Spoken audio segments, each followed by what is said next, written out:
want to get a good score in listening and reading of Language Cert, this is the number of questions you have to get correct. If you get 10 to 14 questions correct out of 30, your score would be 40 to 59, and which would correspond to a B1 CFR level. If you get 15 to 20 questions right, your score will be between 60 to 74 and your level would be B2. If you are targeting C1, you have to get 21 to 26 questions correct out of 30. Then you will get a score of 75 to 89. And for Superior English, you have to get 27 to 30 questions correct, which will give you marks between 90 to 100.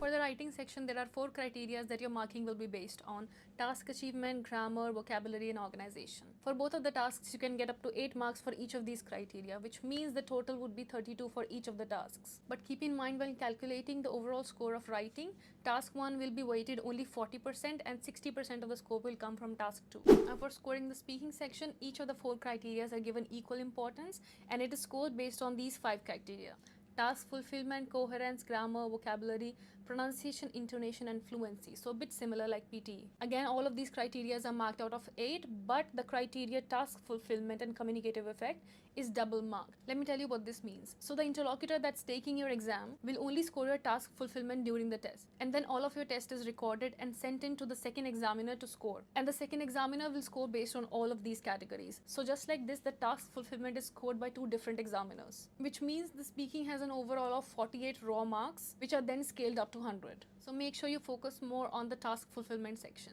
I hope this video was helpful. This is Isha from English Wise Melbourne. If you have any other doubts related to Language Cert, PTE, IELTS, feel free to DM us.